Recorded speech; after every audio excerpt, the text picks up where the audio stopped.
믿음의 성도님들, 오늘 우리가 함께 살펴볼 이야기는 정말 스케일이 큽니다.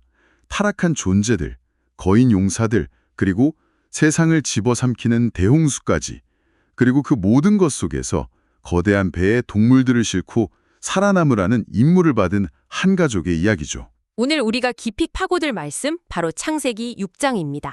네, 창세기 6장은 정말 인류 초기의 그 낙관적인 분위기가 완전히 무너지는 굉장히 어둡고 또 극적인 전환점 같은 곳이거든요. 맞아요. 아름답게 시작했던 세상이 어떻게 이토록 순식간에 파국의 직전까지 가게 됐는지, 그리고 그 절망의 한가운데서 또 어떻게 구원의 실마리가 나타나는지 오늘 그 핵심을 한번 파헤쳐 보겠습니다. 좋습니다. 자, 그럼 바로 본론으로 들어가 보죠. 창세기 5장까지만 해도 아담부터 노아까지 이어지는 경건한 족보가 쭉 나열되잖아요. 네, 셋의 계보가 이어지죠. 그렇죠.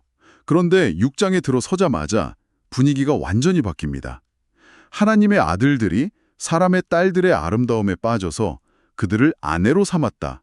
이 구절이 나오는데 이게 모든 문제의 시작점인 것 같아요. 맞습니다. 이 구절이 사실 수많은 해석과 논쟁을 낳았죠. 아, 그런가요? 네, 근데 가장 유력한 신학적 해석은 하나님의 아들들은 경건한 신앙을 이어가던 셋의 후손을, 그리고 사람의 딸들은 세속적이고 폭력적인 문화를 대표하던 가인의 후손을 가리킨다는 겁니다. 아, 그러니까 믿음의 공동체와 세상의 공동체가 네, 거룩하게 구별되어야 할 믿음의 공동체가 세상의 가치와 무분별하게 섞여버린 그 영적 타협의 시작을 상징하는 거죠. 잠깐만요. 이 구절만 보면 마치 그리스 로마 신화에서 신들이 인간 여성과 사랑에 빠져서 데미가드, 그러니까 반신반인을 낳는 그런 이야기처럼 들리기도 하는데요. 아주 중요한 지적이십니다. 표면적으로는 비슷해 보일 수 있죠. 네네. 고대 근동의 여러 신화들에도 신과 인간이 결합해서 강력한 영웅이 태어나는 이야기가 많거든요. 그렇죠. 하지만 결정적인 차이가 있습니다. 대부분의 신화는 그 영웅들의 힘과 업적을 찬양하고 기념하는 데 초점이 맞춰져 있어요. 아, 반면에 창세기는 이 사건을 축복이 아니라 세상이 타락하고 하나님의 심판을 불러온 아주 비극적인 영적 타협으로 규정합니다. 기준이 완전히 달랐던 거죠. 세상의 기준인 보기에 아름다운 것을 따르다가 하나님의 기준인 말씀을 버린 결과로 보는 겁니다. 그러니까 세상 신화는 강력한 힘의 탄생, 이걸 축하하는 반면에 성경은 그 똑같은 결합을 거룩함의 상실이라는 비극으로 해석한다는 거군요. 바로 그겁니다. 여기서 그 유명한 네피림이 등장하죠. 성경에서는 그들을 용사여, 고대의 명성이 있는 사람들이라고 묘사하는데 그럼 이들은 일종의 뭐랄까 고대 슈퍼히어로 같은 존재였을까요? 슈퍼히어로라는 표현이 재미있네요. 실제로 그런 이미지였을 겁니다. 그런데 이 네피림이라는 단어 자체가 히브리어로 떨어지다라는 뜻의 나팔에서 유래해서 타락한 자들이라는 의미를 이미 내포하고 있어요. 아, 단어 자체에 그런 뜻이 있군요. 네, 이들은 하나님의 뜻이 아니라 오직 인간의 힘, 명예, 폭력으로 세상을 지배하던 존재들이었습니다. 말하자면 영적으로 타락한 세상이 만들어낸 영웅주의의 상징인 셈이죠. 결국 이 상황을 보신 하나님께서 나의 영이 영원히 사람과 함께하지 아니하리니라고 선언하시죠. 이게 마치 영적인 안전장치가 완전히 제거된 듯한 느낌을 주는데요. 정확합니다. 하나님의 영이 떠난다는 것은 죄에 대한 내적인 제어 기능이 완전히 사라진다는 뜻입니다. 그 결과는 끔찍했죠. 네. 창세기 6장 5절이 당시 상황을 이렇게 요약합니다.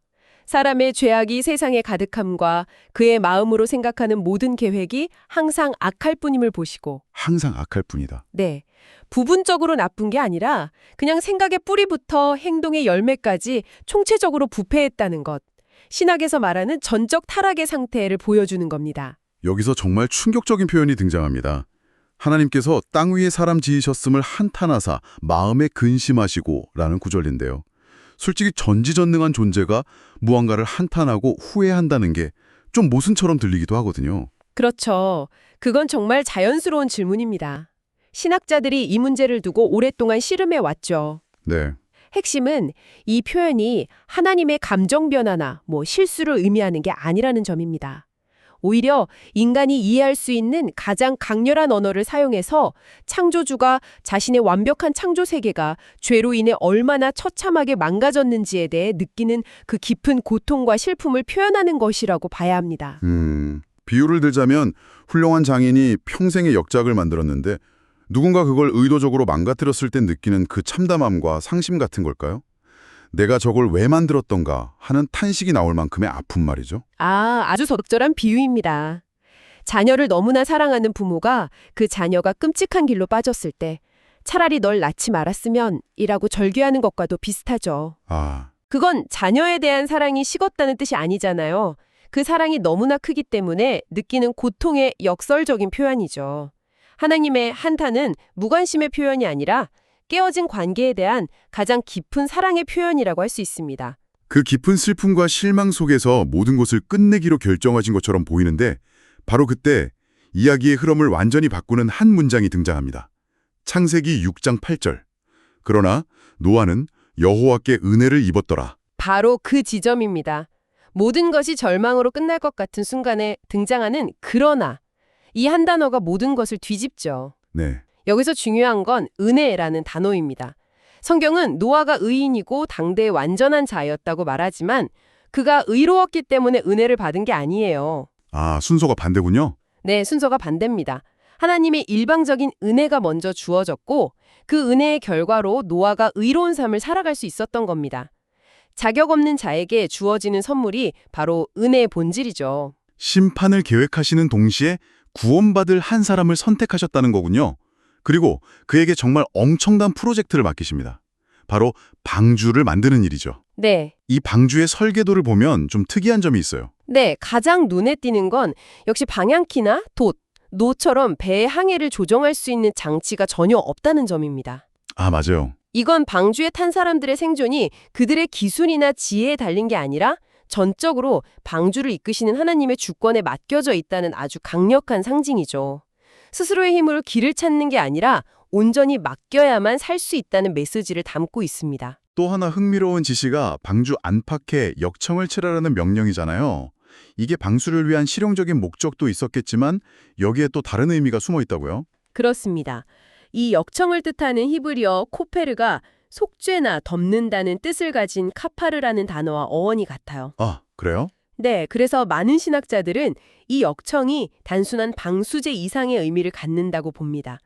외부의 심판의 물로부터 내부의 생명을 보호하는 물리적인 막이 훗날 죄를 덮어서 심판으로부터 우리를 구원하시는 영적인 속죄의 개념을 미리 보여주는 그림자 역할을 한다는 거죠. 와, 물리적인 방수제가 영적인 구원의 은유가 된다니 정말 놀랍네요. 그리고 바로 이 시점에서 성경 전체를 관통하는 아주 중요한 단어가 처음으로 등장한다고요. 맞습니다. 창세기 6장 18절에서 하나님께서 노아에게 말씀하십니다. 그러나 너와는 내가 내 언약을 세우리니. 내 언약? 네, 성경에서 언약, 히브리어로 베리트라는 단어가 공식적으로 사용된 첫 번째 순간입니다. 온 세상을 쓸어버리는 심판을 선포하시는 바로 그 순간에 하나님은 동시에 한 사람과 구원의 계약을 맺으시는 거죠. 당신의 백성을 결코 포기하지 않겠다는 의지를 보여주시는 겁니다. 파괴 속에서 피어나는 재창조의 약속이네요. 바로 그렇습니다. 그런데 세상 모든 사람이 비웃었을 상황이잖아요. 맑은 하늘 아래서 거대한 배를 짓고 있으니 말이죠. 이 모든 명령에 대한 노아의 반응이 하나님을 자기에게 명하신 대로 다 준행하였더라. 이 한 문장으로 요약되는데 이게 참 대단하게 느껴집니다. 그렇죠.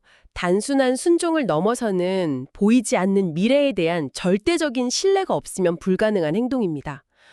이건 마치 최고의 건축가로부터 완벽한 설계도를 받았지만 아직 왜 이 건물을 지어야 하는지 아무도 이해하지 못하는 상황과 같죠. 네네. 하지만 노아는 질문하지 않고 설계도 그대로 묵묵히 지어갑니다.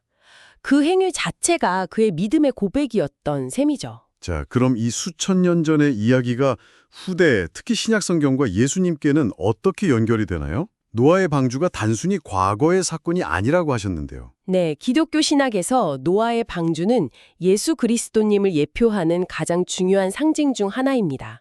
예표하는 상징? 네, 거대한 홍수 심판 속에서 방주에 들어가는 것만이 유일한 살 길이었던 것처럼 하나님의 최종적인 심판 앞에서 예수 그리스도님 안에 거하는 것만이 유일한 구원의 길이라는 것이 신약의 핵심 메시지죠. 네.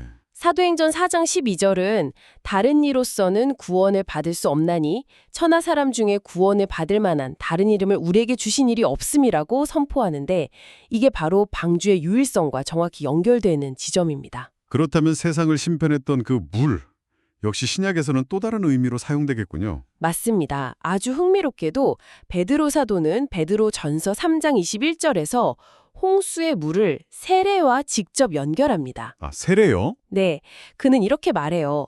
물은 예수 그리스도께서 부활하심으로 말미암아 이제 너희를 구원하는 표니 곧 세례라.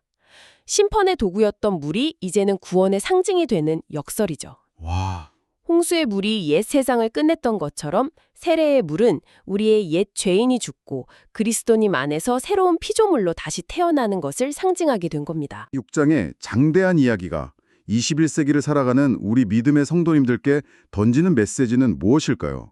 이 고대의 기록에서 우리가 얻을 수 있는 통찰은 어떤 게 있을까요? 몇 가지 중요한 점을 짚어볼 수 있을 것 같아요. 첫 번째는 영적 분별력에 대한 경고입니다. 영적 분별력. 네, 노아 시대의 타락이 보기에 좋은 세상의 가치를 무분별하게 받아들이면서 시작됐잖아요. 이것은 오늘날에도 우리에게 유효한 질문을 던집니다. 나는 수많은 가치와 문화 속에서 무엇을 기준으로 선택하고 판단하며 살아가고 있는가?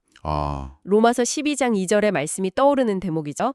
너희는 이 세대를 본받지 말고 오직 마음을 새롭게 함으로 변화를 받아 하나님의 선하시고 기뻐하시고 온전하신 뜻이 무엇인지 분별하도록 하라. 두 번째는 하나님의 마음에 대한 것 같아요. 세상을 보면서 한탄하고 근심하셨다는 그 구절이 계속 마음에 남는데요. 그렇죠. 두 번째 통찰은 바로 그 하나님의 아파하시는 마음에 공감하는 능력입니다. 세상의 죄악과 불의를 보면서 그걸 단지 남의 일로 여기는 게 아니라 창조주의 마음으로 함께 아파하고 슬퍼할 수 있는가 하는 점이죠. 네네. 이것이 우리를 무감각과 냉소주의로부터 지켜주고 거룩한 삶을 살아가게 하는 동력이 될 수 있습니다.